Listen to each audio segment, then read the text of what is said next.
Assalamualaikum warahmatullahi wabarakatuh. Hamdan wa syukran lillah. Salatan wa salaman ala Sayyidina Rasulillah Sayyidina Muhammad ibn Abdullah wa ala alihi wa sahbihi wa mawalah. Wa la hawla wa la quwwata illa billahil aliyil azim. Berjumpa lagi dengan kami di Dal Dakwah Ilallah Lillah. Pada kesempatan kali ini saya akan bercerita tentang ketika saya berada di kota Mekah. Di kota Mekah saya masuk pada tahun 2010 bertepatan dengan tanggal 23 Ramadan. Dan itu adalah umrah pertama kali saya selama hidup saya. 1 tahun kemudian, tahun 2011 bulan Ramadan, gurunda saya Raden Ki Haji Muhammad Thohir Abdul Hamid melakukan ibadah umrah berdua bersama istri beliau, dan saya termasuk orang yang mengabdikan diri kepada beliau. Beliau di teman-teman Ikabah pada waktu itu, selama berada di kota Saudi, kita ada grup Ikabah. Telah melakukan musyawarah bahwa yang mengambil hotel sudah ada. Kita memesan 3 kamar pada waktu itu, 3 kamar. Kemudian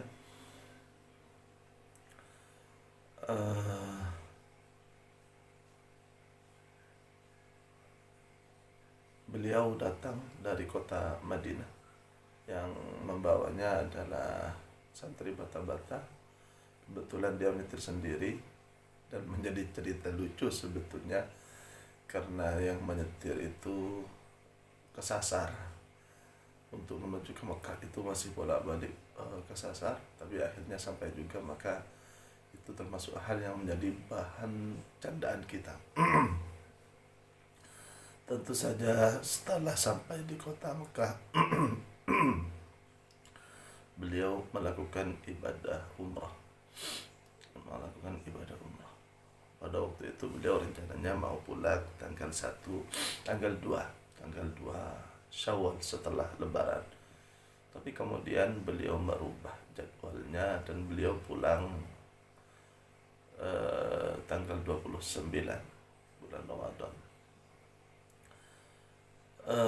Pada waktu itu kebetulan Allah ma'alam kenapa, tapi saya yang terpilih untuk menjadi teman beliau yang mengurusi barang-barang, terus merapikan dan lain sebagainya. Karena 1 kamar itu dikasih kepada saya. Teman-teman kalau mau sowan itu biasanya hubungi saya. Jadi ada saja teman-teman yang sowan kepada beliau, tapi beliau pada waktu itu tidak menerima tamu perempuan. Jadi pertama kali beliau kemudian beliau masuk ke haram, saya yang menemani melakukan ibadah umrah, sholat, bahkan mengaji, saya yang menemani. Sholat tarawih, sholat qiyamul lail, dan seterusnya. Yang unik bagi saya adalah pada malam kedua atau malam ketiga, saya kurang jelas, beliau mengajak saya untuk mencari pasar-pasar yang ada di kota Mekah. Sebetulnya sedikit heran sebetulnya saya. Biasanya orang-orang itu kalau datang ke Mekah mau fokus di kota Mekah, ibadah dan lain sebagainya. Saya bahkan punya teman, dia santri bata-bata, menang baca kitab, hadiahnya adalah umroh. Saya ajak keliling, dia nggak mau. Saya mau khatam Quran di Mekah, katanya mau khatam Quran, mau diajak ke sana, dari sini. Harus saya paksa-paksa, bahkan datangi guru-guru, beliau jarang mau. Kemudian singkat cerita, beliau lah mengajak ke pasar. Saya bawa ke pasar Otaibiyah pada waktu itu. Tahulah, orang yang pernah ada di kota Mekah insya Allah sangat paham kalau itu bulan Ramadan, apalagi sudah mendekati tanggal 27, itu sangat padat luar biasa. Padat luar biasa karena semua arah itu keluar masuknya mobil, bahkan masuknya itu lebih sulit. Jadi saya menemani beliau. Kebetulan waktu itu uang saya sudah pas-pasan, karena biasanya memang saya 1 tahun itu kerja yang mendapatkan uang paling banyak itu ketika bulan Zulhijjah, dan itu adalah pekerjaan saya pertama kali waktu itu, karena 1 tahun saya tidak bekerja selama berada di kota Makkah. Jadi yang mengongkosi beliau, tapi tetap saya memberikan tambahan yang lebih walaupun tidak cukup. Beliau katakan, saya tidak mau minta kepadamu, kamu di sini mau belajar, kata beliau. Walaupun saya kasih, beliau bilang seperti itu. Saya penasaran saja apa yang mau dibeli di pasar, soalnya di daerah sekitar Masjidil Haram itu banyak, tapi jelas lebih mahal tapi banyak. Dan mahalnya itu tidak terlalu signifikan sebetulnya, karena pasar juga kelasnya kan kelas mewah dan di sana. Beliau datang melihat-lihat, terutama pada waktu itu di toko-toko baju sebetulnya, dan toko-toko yang lain. Kemudian beliau mau meminta kepada saya untuk memesankan satu ayam jenis seafood itu, karena di sana itu sudah padat, maka beliau mengajak kepada saya untuk makan di sela-sela rumah-rumah dan jalan-jalan sepi di haram, di Otaibiyah pada waktu itu. Walaupun saya maksa, ada tempat di atas, saya ajak ke atas, enggak mau, saya sudah terbiasa seperti ini ketika di pondok dan lain sebagainya, sudah terbiasa. Ayolah kita makan di sini saja. Jadi nongkrong asik saja makan itu. Entah saya tidak peka atau dan lain sebagainya, saya kurang tahu pada waktu itu. Juga dibawa ke pasar yang lain, waktu yang lain. Tapi dengan kenyataan inilah saya baru paham bahwa beliau itu memang sangat unik dan aneh sebetulnya dalam cara berpikir. Tanda kutip, dalam cara berpikir aneh. Tidak sama dengan rata-rata orang-orang. Orang-orang biasanya kan mau ke sana itu full untuk ibadah, tapi beliau tidak. Full ibadah, ada ibadah, baca Quran dan lain sebagainya, ada. Tapi beliau juga ingin memahami karakter, tapi beliau ingin melihat seperti apa kondisi sekitar. Tapi beliau juga ingin membandingkan bagaimana yang dulu dan yang sekarang. Maka beliau kemudian bercerita dan berkata kepada saya, coba kamu lihat cara hidup orang Arab. Ini sudah ke-Eropaan, barang-barang kemewahan, bahkan toko-toko baju yang kaos-kaos Eropa, ini kaos Italia dan lain sebagainya.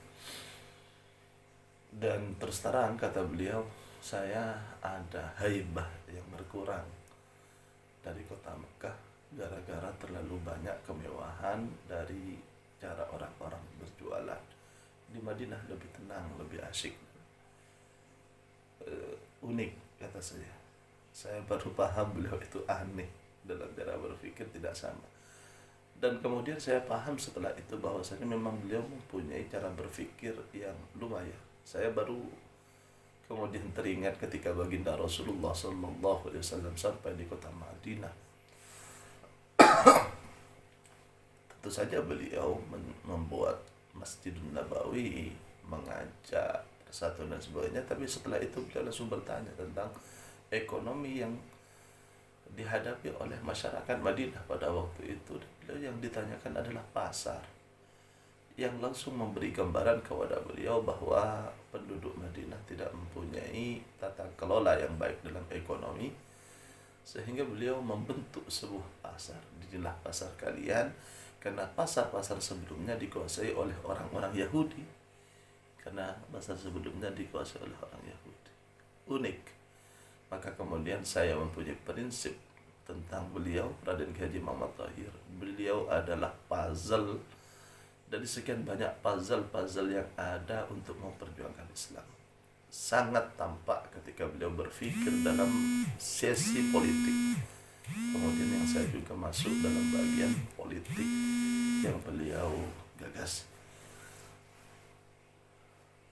Saya yakin dari setiap banyak perkataan beliau mengarah pada perjuangan Islam, umat dan lain sebagainya.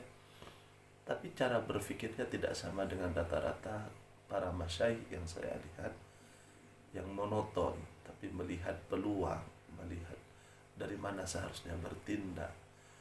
Ada puzzle yang hilang apa tidak untuk melengkapi. Yang posisi seperti sana sudah banyak, sekarang yang posisi seperti ini tidak ada. Jadi harus saling melengkapi dan lain sebagainya. Maka sejak saat itulah saya melihat memang beliau adalah seorang pemikir. Beliau melihat situasi itu tidak hanya dalam satu sisi, tapi dari kacamata yang berbeda, dari zoom yang berbeda, sehingga kemudian beliau melihat dengan sangat jelas apa yang harus dilakukan. Tentu saja pada waktu itu saya sampai mengantarkan beliau umroh siang Ramadan. Dan sebenarnya banyak sekali kisah, tapi kisah ini menggambarkan kepada saya tentang bagaimana cara dan metode beliau berpikir. Terima kasih, insyaallah kita berjumpa kembali. Wassalamualaikum warahmatullahi wabarakatuh.